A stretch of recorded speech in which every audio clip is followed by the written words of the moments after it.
नमस्कार, मैं हूं रीनू। खबरों की दौड़ में कई ऐसी खबरें होती हैं जो तनाव और नाउम्मीदी के बीच हौसला बढ़ाने वाली होती हैं, उत्साह और उमंग के साथ बेहतर जीवन जीने की प्रेरणा देती हैं। परेशानियों में भी नई राह दिखाने वाली होती हैं। ये उनसे जुड़ी होती हैं जो हमारे समाज का हिस्सा हैं, लेकिन अपने बुलंद हौसलों से अपनी खास पहचान बनाते हैं। इन सब के बीच कुछ ऐसी भी खबरें हैं जो आंखें खोलने वाली हैं, सच का सामना करवाती हैं। और इस खास कार्यक्रम में हमारी कोशिश भी ऐसी खबरें दिखाने की है जो है जरा हटके। इंसान की सकारात्मकता सोच ही उसे आगे बढ़ाती है, हर मुश्किल स्थिति से पार पाती है। शाजापुर से आई कुछ तस्वीरों में ऐसा ही है। जिस कोरोना बीमारी की दहशत आज विश्व के हर इंसान में घर कर गई, उसे कैसे हराया जाए, उसे कैसे चारों खाने चित्त किया जाए, ये तस्वीरें बयां कर रही हैं। ये तस्वीर है इंसानी हिम्मत की, ये तस्वीर है इंसानी जज्बात की, ये तस्वीर है इंसानी संवेदनाओं की, ये तस्वीर है इंसान की सकारात्मक सोच की। जी हां, कोरोना के बढ़ते आंकड़ों के बीच शाजापुर की ये तस्वीर बीमारी से लड़ाई के जज्बे को खूबसूरत तरीके से बयां कर रही है। शाजापुर के जिला अस्पताल के कोविड-19 वार्ड में भर्ती कोरोना से संक्रमित युवक का जन्मदिन मनाने की ये तस्वीर इंसानी संवेदनाओं और सकारात्मक सोच की गवाही है। वो सकारात्मक सोच जिससे कोरोना के छक्के छूटे हैं, जिससे कोरोना कोसों दूर भागता है। साथियों और अस्पताल स्टाफ को कोरोना संक्रमित मरीज के जन्मदिन की जानकारी मिली, उसे यादगार बनाने का सारा इंतजाम किया गया। साथियों के साथ अस्पताल के स्टाफ ने एक साथ मिलकर बाकायदा केक काटा और एक दूसरे को जन्मदिन का केक खिलाकर बधाई दी। कोरोना बीमारी के चलते लोगों में भारी दहशत है और जो भी कोरोना के संक्रमण की चपेट में आता है उसे डिप्रेशन का शिकार होने में देर नहीं लगती।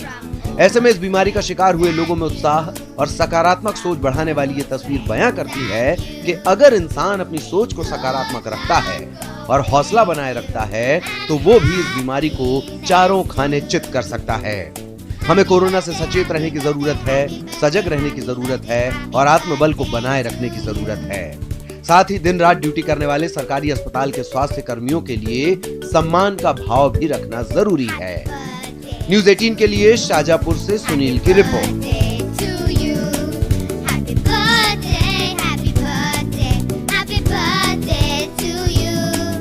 पूत के पांव पालने में ही नजर आ जाते हैं और रतलाम की एक बच्ची ने इस कहावत को सच कर दिखाया है।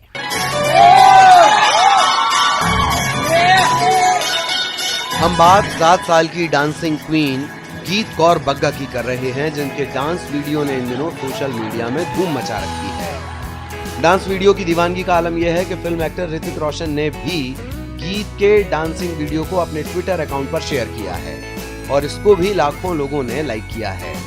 रतलाम की 7 साल की नन्ही डांसिंग क्वीन गीत कौर बग्गा का वीडियो पोस्ट करने के साथ साथ ऋतिक रोशन ने ट्विटर पर लिखा भी है, wow what's a star love. Hrithik Roshan sir ने तो आपके डांस पे ट्वीट भी किया है। हाँ, दिल दिल किया। आपने उनसे बात करी कभी? नहीं। क्या इच्छा है आपकी उनसे बात करने की या उनके साथ काम करने की इच्छा है आपकी? हाँ। गीत के डांस के कायल केवल ऋतिक रोशन ही नहीं बल्कि बॉलीवुड के कई कलाकार हैं। बॉलीवुड के फेमस कोरियोग्राफर वास्को मार्टेस तो गीत के डांस को देखकर इतने प्रभावित हुए कि उन्होंने गीत से कई बार वीडियो चैट पर बात की। उन्होंने गीत को प्रॉमिस किया है कि वो उसे अपनी अगली मूवी में जरूर मौका देंगे। तो लॉकडाउन में क्या मैं इसकी पोस्ट करता रहता था, तो इसकी पोस्ट अभी बॉस्को सर ने देखी है। सबसे पहले उन्होंने देखी थी, उन्होंने फिर इसका वीडियो शेयर किया था। बॉस्को सर वो हैं जो बॉलीवुड इंडस्ट्री में जो सभी एक्टर एक्ट्रेस को सिखाते हैं। ऋतिक सर हुए, टाइगर सर हुए, कैटरीना मैम हुई, आलिया भट्ट हुई, शाहिद कपूर हुए, सभी को इवन सभी को उन्होंने ही कोरियोग्राफ किया हुआ है। तो उन्होंने मुझे मैसेज करा था कि मैं इस बच्चे को देख के इम्प्रेस हुआ हूँ, फिर मैं इसको लाइव लूँगा। तो उन्होंने अगले दिन 5 बजे हमको लाइव लिया था। फिर उन्होंने इससे बात करी थी, कुछ भी 5-1 मिनट बात करी थी और फिर इसको बोला था कि मैं नेक्स्ट मूवी में मैं बच्चा आपको लूँगा और इवन अभी भी बात करते हैं उससे। गीत कौर बग्गा रतलाम के न्यू रोड इलाके में अपने माता पिता के साथ रहती हैं और दूसरी कक्षा में पढ़ती हैं। गीत के पिता का साइकिल का शोरूम है, उनकी मम्मी हाउसवाइफ है। उनकी माँ ने तो गीत को डांस करना बहुत पसंद है। और कहीं भी कोई गाना बजता है तो वो डांस करने लग जाती हैं। डांस की दीवानगी को उसके माता पिता ने समझा और उसे डांस सिखाने के लिए क्लासेस भेजने लगे। इसके बाद जो हुआ वो करिश्मे जैसा रहा। मात्र 1.5 साल की मेहनत में ही गीत ने अपनी प्रतिभा का लोहा मनवा दिया। और हम तो सिखाते हैं, हमारा काम ही सिखाना है। हम बहुत सारे बच्चों को सिखाते हैं, बट कुछ बच्चे ऐसे होते हैं जो एक लेवल अप ही होते हैं। तो इस बच्ची ने जो कर दिखाया है, मतलब मेरे हिसाब से बहुत कम ऐसे बच्चे होते हैं। ऐसे हमारे क्लास में 2-3 बच्चे हैं। तो ऐसे गीत कौर बग्गा ये बहुत सारे शोज़ वगैरह जीती भी है और मुझे पता है कि आज नहीं तो कल ये बॉलीवुड में ज़रूर दिखेगी। गीत डांसिंग कंपटीशन के लिए इंदौर, दिल्ली, बॉम्बे में पार्टिसिपेट कर चुकी हैं, लेकिन कोरोना के चलते अब वो घर में ही प्रैक्टिस कर रही हैं। गीत के माता पिता और उसके चाहने वालों को उम्मीद है कि जल्द ही रुपहले पर्दे पर गीत का जलवा धूम मचाएगा। न्यूज़ 18 के लिए रतलाम से सुधीर जैन की रिपोर्ट। आवश्यकता आविष्कार की जननी होती है। रायपुर में सेंसर वाली घंटी भी यही बात सिद्ध करती है। यहां मंदिर में जब संक्रमण के खतरे से बचने के लिए घंटियों के छूने और बजाने पर प्रतिबंध लगा तो सेंसर वाली घंटी सामने आ गई। कोरोना से निजात कब तक मिलेगी ये अभी नहीं कहा जा सका। तमाम चीजों के साथ मंदिरों पर लगी पाबंदियां आगे भी जारी रहेंगी। पाबंदियों के बीच भी मंदिरों का माहौल भक्तिमय बना रहे, इसके लिए अब तकनीक की मदद ली जा रही है। रायपुर के वीआईपी रोड स्थित राम मंदिर में सेंसर वाली घंटी लगाई गई है। मंदिर को दान में मिली इस मशीन की खासियत ये है कि भक्तों को घंटी बजाने के लिए इस मशीन में दिख रही पीली पट्टी के सामने अपना हाथ रखना होगा। हाथ दिखाते ही घंटी अपने आप बजने लगती है और भक्त भी पूरे मनोयोग से अपनी प्रार्थना को जारी रख सकते हैं। आप यदि घंटी के विषय में जानना चाहते हैं, किसी भक्त ने यह घंटी मंदिर के लिए दान की है। यह स्वचालित घंटी इसलिए लगाई गई है ताकि लोगों में किसी प्रकार का संक्रमण अपने द्वारा जितना हो सके सुरक्षा प्रदान करते हुए धार्मिक स्थलों की मर्यादा बनाए होते हुए घंटी का वादन भी आवश्यक है। तो स्वचालित घंटी का जो यहाँ इस्तेमाल किया जाता है वह इस प्रकार है कि इसको किसी प्रकार से टच करने की आवश्यकता नहीं है। इसको दूर से स्क्रीन दिखा करके इसको घंटी को बजाया जा सकता है। जब रायपुर के मठ मंदिरों पर लगा ताला 2.5 महीने बाद 8 जून को खुला, तब मंदिर में संपर्क से बचने के लिए घंटियां उतार दी गईं। मंदिर में घंटियों के न बजा पाने के चलते भक्तों को लगता था कि उनकी हाजिरी में मानो कमी रह गई। ऐसे में एक भक्त ने मंदिर प्रशासन को सेंसर वाली ये घंटी दान दी। अब इसकी मदद से भक्त घंटी भी बजा रहे हैं और संक्रमण के खतरे से भी बच रहे हैं। सेंसर वाली घंटी के अलावा भी मंदिर में कोरोना के संक्रमण से बचने के लिए कई उपाय किए गए हैं। मंदिर में फिजिकल डिस्टेंसिंग का पालन कराने के लिए गोल घेरे बनाए गए हैं और प्रवेश से पहले मास्क अनिवार्य किया गया है। इसके साथ ही हर व्यक्ति की थर्मल स्क्रीनिंग की जा रही है। हाथ धोने के लिए हैंड वॉश और सैनिटाइजर की व्यवस्था भी मंदिर परिसर में की गई है। न्यूज़ 18 के लिए रायपुर से देवव्रत भगत की रिपोर्ट। 18 मार्च से बंद मंडला का कान्हा नेशनल पार्क फिर से गुलजार हो गया है। कोरोना महामारी के चलते 88 दिनों से बंद कान्हा नेशनल पार्क को सोमवार को पर्यटकों के लिए खोला गया। एक बार फिर कान्हा नेशनल पार्क में सुरक्षा के कई जरूरी इंतजामों के साथ चहल पहल शुरू हो गई।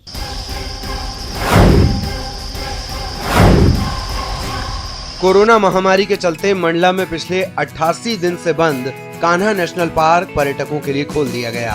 कोविड-19 संक्रमण को ध्यान में रखते हुए केंद्र सरकार की गाइडलाइंस का पालन किया जा रहा है। पार्क में आने वाले पर्यटकों की थर्मल स्क्रीनिंग करने के साथ ही गाड़ियों को पूरी तरह से सैनिटाइज कर पार्क में भेजा जा रहा है। वाहनों में सोशल डिस्टेंसिंग का पालन कराने के लिए 18 की जगह अब 12 व्यक्तियों को बिठाया जा रहा है। सोशल डिस्टेंसिंग का पालन करने के लिए हमने सभी जो काउंटर हैं हमारे उस पर 2-2 मीटर की दूरी पे गोले बनाए हुए हैं जिसमें पर्यटक खड़े हो रहे हैं। सैनिटाइज करने के लिए हमने काउंटर पे भी सैनिटाइजर रखा हुआ है। सभी जिप्सियों में सैनिटाइजर है। स्टाफ को निर्देश दिए गए हैं कि लगातार वो फ्रीक्वेंटली हाथ सैनिटाइज करते रहें। जो भी पैसा ले रहे हैं हम कोशिश कर रहे हैं कि डिजिटल ट्रांजैक्शन हो अधिक से अधिक, लेकिन अगर कोई पैसा भी देता है नकद तो उसको भी सैनिटाइज करने के लिए निर्देश दिए गए हैं कि सैनिटाइज करके ही लें। तो इतनी व्यवस्थाएं हमने की हुई हैं। अंदर जितने हमारे ओरिएंटेशन सेंटर हैं या म्यूजियम हैं वो सभी बंद हैं, सोविनियर शॉप बंद है, वो नहीं खोली जा रही है। वॉशरूम जो हमारे हैं उनको हमने पूरी व्यवस्था की हुई है सैनिटाइज करने की, अभी कर दिया गया है और दिन में कम से कम 3 बार उनको सैनिटाइज किया जाएगा। पार्क में आने वाले पर्यटकों में अभी भी दहशत का माहौल है। जहां पार्क में बाकी दिनों में रोजाना 600 की संख्या में पर्यटक पहुंचते थे, अब ये आंकड़ा घटकर सिर्फ 100 के आसपास रह गया है। फिलहाल करीब 100 पर्यटक कान्हा पहुंचे हैं और जंगल सफारी का आनंद उठाया। पार्क खुलने की जानकारी मिलने के बाद दूसरे राज्यों से वाइल्ड लाइफ प्रेमी भी कान्हा नेशनल पार्क पहुंच रहे हैं। बहुत अच्छी बात है सर पर्यटन के लिए। सर आपको डर नहीं लग रहा कोरोना काल के बीच में आप जा रहे हैं घूमने के लिए? नहीं, यहाँ पर सोशल डिस्टेंसिंग का बहुत ही बेखूबी से ये रखा गया है इंतज़ाम। बहुत अच्छी बात है सर। सब सैनिटाइज़र वगैरह कर रहे हैं, गाड़ियों को भी कर रहे हैं, अपना खुद का भी कर रहे हैं हम लोग। बहुत अच्छा लग रहा है। मैं इसी दिन का इंतज़ार कर रहा था कि लॉकडाउन कब बंद हो और मतलब कान्हा फिर से चालू हो जाए। डर नहीं लग रहा आपको इतनी वायरस जैसी महामारी के बीच में आप लोग घूमने निकले? नहीं, वन विभाग द्वारा पर्याप्त इंतजाम किए गए हैं और सोशल डिस्टेंसिंग का पालन किया जा रहा है। इसमें कोई खतरे की बात नहीं है। बस ये है कि इंसान जो भी हैं अपने जो भी आ रहे हैं पर्यटक घूमने, वो अपनी तरफ से सुरक्षित रहें और प्रशासन का सहयोग करें। आप देख सकते हैं कि यहाँ पर पार्क प्रबंधन ने भी बड़ी ही सुरक्षा के पुख्ता इंतजाम किए हैं। यहाँ पर जो भी जिप्सी हैं, जो भी गाड़ियाँ अंदर पार्क की ओर जाती हैं, उन गाड़ियों को पूरी तरह से सैनिटाइज किया जाता है। इसके साथ ही यहाँ पर एक विशेष प्रकार की सुविधा भी रखी गई है कि यहाँ पर जितने भी पर्यटक आएंगे उनकी पूरी तरीके से थर्मल स्क्रीनिंग होगी। इसके साथ ही यहाँ पर यहाँ जितनी भी गाड़ियाँ पार्क के अंदर जाएंगे उनके लिए एक विशेष प्रकार की सुविधा रखी गई है, जो कि उनके जो व्हीकल्स हैं उनकी भी सैनिटाइज होंगे। इसके साथ ही सोशल डिस्टेंसिंग का खास तौर पर ख्याल रखा गया है। जहां पर गाड़ियां जहां पर करीब कैंटर वाहनों में 18 लोग सवार होते थे, वहां पर अब करीब 12 लोग ही सवार होंगे। इसके साथ ही एक ही परिवार के करीब 6 लोगों को जिप्सी में बैठने की अनुमति मिलेगी। इसके साथ ही यहाँ पर आप एक कान्हा पार्क प्रबंधन एक खास तौर पर एक और सुविधा रखी है। वहां पर जितने भी पर्यटक आएंगे उनकी पूरी डाटा एंट्री तैयार की जाएगी। इन सब सुरक्षा के इंतजाम के साथ जो कान्हा नेशनल पार्क है उनका गेट खुल चुका है और यहाँ पर जो जितने भी पर्यटक आएंगे एक बार फिर बाघों का दीदार आसानी से कर सकेंगे। कृष्णा साहू, न्यूज़ 18 मंडला। और यहाँ पर वक्त एक ब्रेक का है, हम जल्द हाजिर होंगे।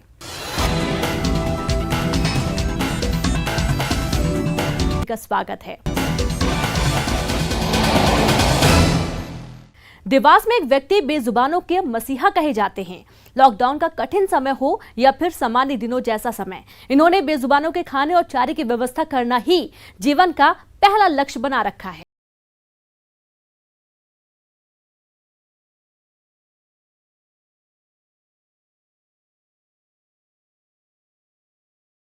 बेसहारा गायों, सड़क पर घूमते कुत्तों पर प्यार लुटाते पंडित हरीश शर्मा आज नाम के मोहताज नहीं हैं। देवास के जवाहर नगर में रहने वाले पंडित हरीश शर्मा के बारे में लोग कहते हैं कि उन्होंने अपना जीवन बेजुबान जानवरों को समर्पित कर दिया है। एक दो नहीं, पिछले 25 से 30 सालों से गायों कुत्तों की भूख मिटाने का सिलसिला आज भी बगैर किसी की सहायता के चल रहा है। बैंक की नौकरी को छोड़कर पूजा पाठ के सहारे जीवन जीने वाले पंडित हरीश शर्मा अपनी आमदनी का 75% बेजुबानों के खाने पीने की व्यवस्था में खर्च कर देते हैं। रोज शाम को अपने हाथों से इन बेजुबानों के लिए 8 किलो आटे की रोटियां बनाने से लेकर देर रात तक चारा देने का काम करने के बाद ही वो अपना कोई दूसरा काम करते हैं। करीबन 25 से 30 साल के मध्य तक हो चुका है मुझे करते हुए लगातार, और ये माँ भगवती चामुंडा की कृपा से ही ये सब निर्भुल रूप से संपन्न हो गया आज तक, वरना मेरी ताकत नहीं। पिछले 15-20 साल पहले मैं बैंक में था। उसके बाद मैंने ब्राह्मण आदमी कर्मकांड करने लगा। कर्मकांड और ज्योतिष के कारण जो मुझे इनकम होती वो मेरा 75% इन मुख जीवों पे खर्च होता है। गायों को तो मैं पिछले 15 वर्षों से खिला रहा हूँ और श्वानों को कम से कम 25 से 30 साल के मध्य हो चुका है। प्रतिदिन इनकी सेवा में रात को 10 बजे से प्रारंभ करता हूँ, जो रात को 12:30-1 बजे तक चलती है। मां भगवती और चामुंडा की कृपा से ये काम कर पाने वाले पंडित हरीश शर्मा की सेवा से प्रभावित होकर मोहल्ले के कुछ और लोग भी इनका साथ देने लगे हैं। रात होते ही इनके घर के दरवाजे पर जानवरों की भीड़ जुटने लगती है। दरवाजे पर आए जानवरों को भरपेट भोजन कराने के बाद वो शहर के दूसरे इलाकों में जानवरों को खाना खिलाने निकल जाते हैं और आधी रात बाद जब शहर के बेजुबानों के पेट की आग शांत होती है तभी पंडित हरीश शर्मा के कदम घर की तरफ लौटते हैं। कोरोना काल में जब लोग संक्रमण के डर से अपने घरों में रहने लगे तब भी पंडित हरीश शर्मा बेजुबानों की मदद के लिए लगातार निकलते रहे। न्यूज़ 18 के लिए देवास से संवाददाता हिमांशु राठौर की रिपोर्ट। बरसात आने को है और यही समय है वृक्षारोपण का। बालोद में 50,000 से ज्यादा पौधे नर्सरी में तैयार हैं और इन्हें महिलाओं ने तैयार किया है। कोरोना के संकट काल में स्वरोजगार के साथ पर्यावरण को बचाने संवारने की यह मुहिम अब रंग लाने लगी है।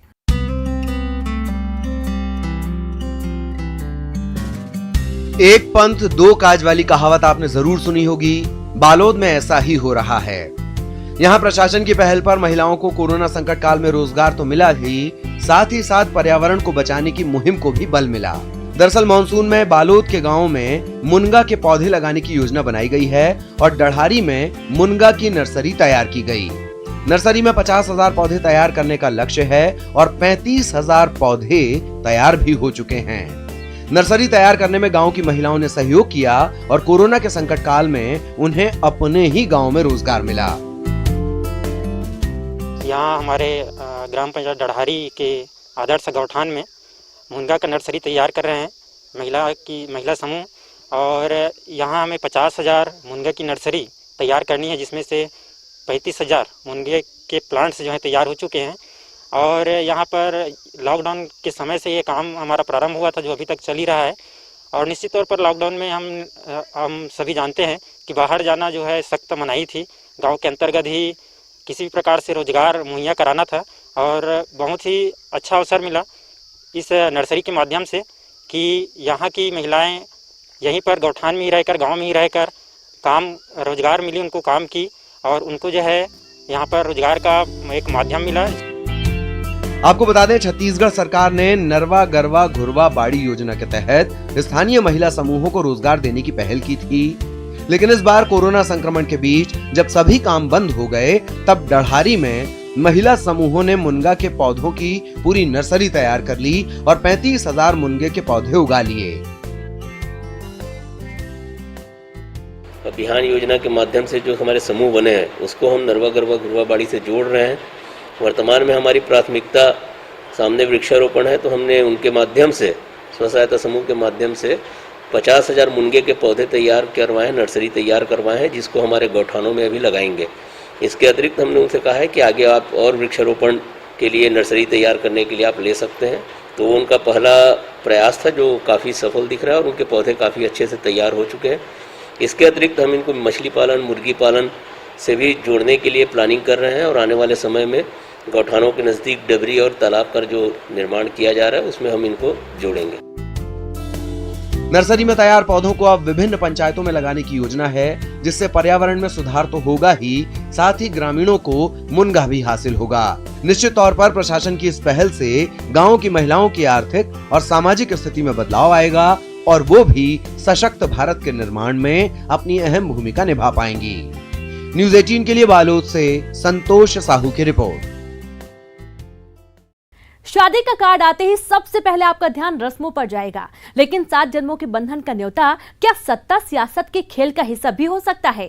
ग्वालियर के शादी के कार्ड की ये खबर देखिए।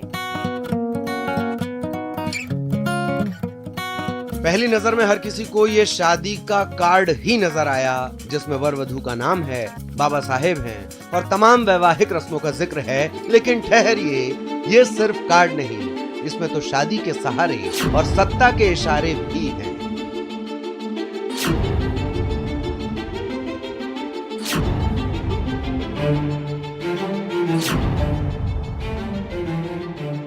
अब फिर से गौर से इस कार्ड को देखिए। इस कार्ड पर सबसे ऊपर लिखा है जय कांग्रेस विजय कांग्रेस।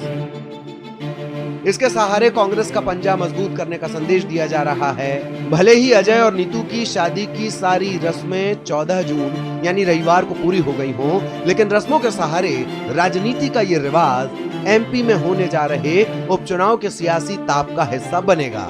अजय की शादी का प्रीतिभोज भले ही लोग पचा गए हों, लेकिन इस पॉलिटिकल स्टाइल का सीक्वल और प्रीक्वल भी जल्द आएगा, क्योंकि मध्य प्रदेश की 24 सीटों के उपचुनाव इतने खास हैं कि कई रस्में टूटेंगी, कई रिवाज बदलेंगे।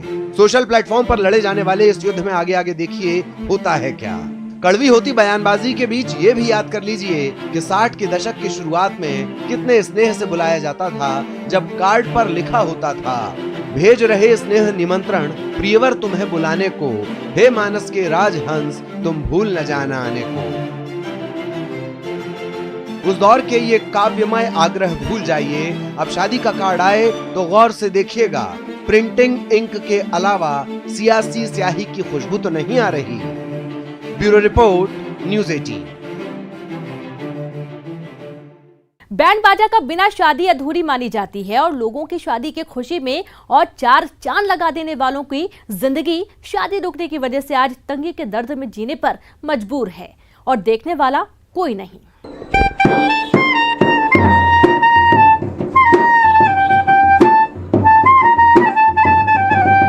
बारात में लोगों को अपने गानों पर झूमने और नाचने पर मजबूर कर देने वाले के कलाकारों के दर्द भरे गाने।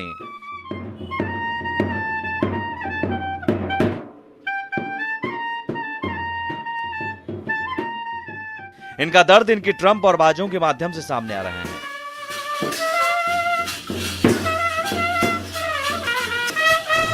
बारात में गाना गाकर और बजाकर अपने परिवार का भरण पोषण करने वालों का कोरोना वायरस ने जिंदगी को दर्द भरी आंसुओं में डुबो दिया है। जब बैंड मास्टर के ये हाल है तो कारीगर का क्या होगा। मैं दूसरे के खुशी में शामिल होना मेरा काम है, खुशी में शामिल होना, लेकिन आज हालात ऐसी बनी है कि मैं घर जाता हूं तो सोच रहा हूं कैसे चलेगा, क्या चलेगा, कैसे 5 महीना और चलेगा। ये फुलवारीशरीफ और दानापुर में ही नहीं बल्कि पूरे बिहार में इनके जैसों की हालत एक जैसी है। बैंड बाजा संचालक और इस व्यवसाय से जुड़े लोग आर्थिक तंगी से जूझ रहे हैं। इसके बाद भी कोई ध्यान नहीं दिया जा रहा है। लॉकडाउन खुलने के बाद भी बारात पर रोक ने इनकी परेशानी और बढ़ा दी है। अभी तो स्थिति यही है कि मैं शादी का बिजनेस किए हुए हूँ। अब शादी पर हम लोग का निर्भर है। हमारे पास 25 से 30 यानी 35 स्टाफ भी हैं। इसी धंधे पर सारे लोग निर्भर हैं। लॉकडाउन के चलते बैंड बाजा संचालक बेरोजगार हो गए हैं। हर साल गर्मी में शादियों के सीजन में बैंड बाजा संचालकों को रोजगार मिल जाता था। इस बार लॉकडाउन और कोरोना वायरस के कहर से शादियां नहीं हो रही हैं। जिन लोगों ने शादियों के लिए बैंड बाजे बुक कराए थे वो एडवांस पैसे भी वापस ले रहे हैं। अमरजीत शर्मा, न्यूज़ 18, दानापुर। और इसी के साथ खबरें जरा हटके में फिलहाल इतना ही। मुझे दीजिए इजाजत, नमस्कार।